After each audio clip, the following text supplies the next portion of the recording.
Yeah, the whole logic being pursued by the supporters of this bill is rush, rush, rush.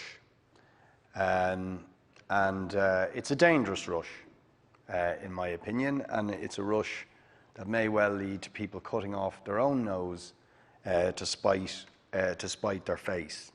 Now, I fully understand the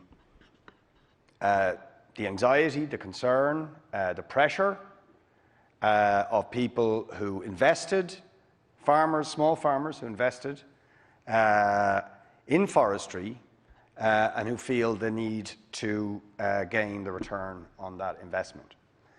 And they should be supported. 100% they should be supported. And the farmers, yes. And people who rely for an income, for employment, on forestry and investments they made in those things. However, if you throw out proper oversight of the impact of the felling of forests or the planting of the wrong type of forests, you ultimately will not just damage the environment, you'll damage the conditions, the soil, the environment which allow you to make a living and an income and gain employment from these things. So, yes, of course, we need to speed up the appeals process, but we have to remember we're not dealing, and I understand the analogy, and this isn't a criticism of Deputy Healy-Rae, but building a house and the objections and the planning around a house, that's one thing. A forest is something very different to that, and particularly a big forest has huge implications.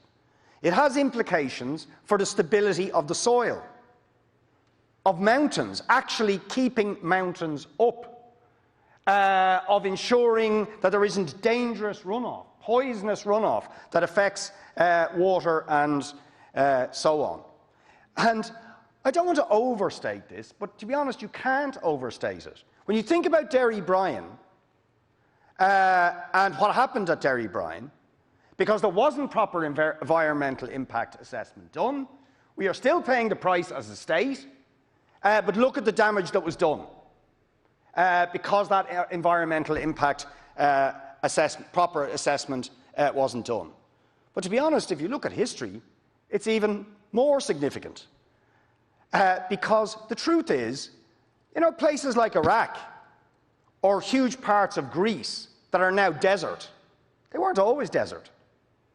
They became desert because they cut down the trees, because the trees were actually the points at which moisture gathered, and they destroyed the environment. In a short-term objective of felling wood and achieving a certain objective, they actually destroyed the conditions in which they made a living. And they destroyed the lowlands below them as a result of the damage that was done to the side of mountains and so on, and cutting down trees. So these are serious things. And it's not just some sort of, you know, vexatious objector who's concerned about them. These have real implications for the farmers themselves, for rural Ireland itself, for the stability of the soil, for the quality of the water, for our wider environment. And I think that is really the nub of the debate around this. So yes, speed up the appeals process, but by having qualified people who know what the hell they're talking about, assessing these applications, assessing what the real consequences might be. That means beefing up the National Parks and Wildlife Service with jobs, beefing up the Forest Service with jobs and so on, and with people who have the skills, the ecologists, all the people who can actually process these things properly, but not just because we were in a rush to get it done. And if it means some delay, then yes, the farmers should be compensated. Absolutely. So let's not set good ecological and forest management against the farmer or make them enemies of each other. They should be compensated, they should be supported. But when you consider what I mentioned earlier on, and these are facts that were given to me, that Coillte last year put in 800 felling licences on one day. One day for 6,000 hectares of forest to be felled. And then on another day in December, licences, I think it was 350 licences for another 9,000 hectares. That's some of the backlog. And when they cut down their forests, these are big plantations. This isn't a small farmer. These are big plantations that have very serious consequences. Or similarly, that we have the sort of planting that is actually alienating communities, that isn't doing any good, it isn't creating the sustainable forestry model that we want, or the employment, indeed, because there's not a lot of employment for these monocultural type of forest model. There's some employment when you plant, there's some employment when you fell, but very little in between. And as I pointed out earlier on, again, a point that my attention was brought to, yes, we have 12,000 jobs, but given the conditions for forestry that exist in this country, we should have a hell of a lot more. It should be generating a hell of a lot more revenue. And you look at the forestry model in many other countries across the world, and on the same or less land, they are actually generating far more jobs and far more revenue, because they have a proper forest model or a better forest model than the one we have.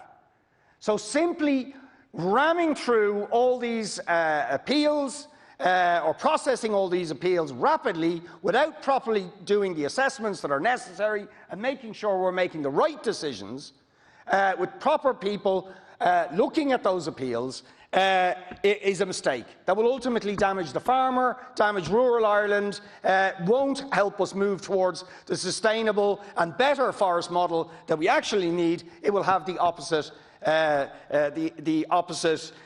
impact. And I was going to read this. I was going to read this out earlier on, Ciarla, but it's such a brilliant quote from a surprising source. But it just puts the whole debate in historical context. It's from Frederick Engels.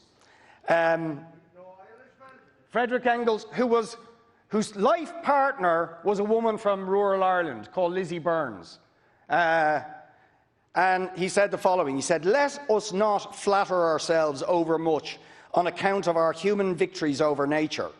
For each victory, nature takes its revenge on us. Each victory, it's true, in the first place brings about the results we expected, but in the second and third places, it has quite different, unforeseen effects, which only too often cancel out the first. The people who in Mesopotamia, Greece, Asia Minor and elsewhere destroyed forests to obtain cultivatable land never dreamed that by removing, along with the forests, the collecting centres and reservoirs of moisture that were laying the basis for the present forlorn state of those countries. When the Italians of the Alps used up the pine forests on the southern slopes, so carefully cherished on the northern slopes, they had no inkling that by doing so they were therefore depriving their mountain springs of water for the greater part of the year, making it possible for them to pour still more furious torrents on the plains below during the rainy season.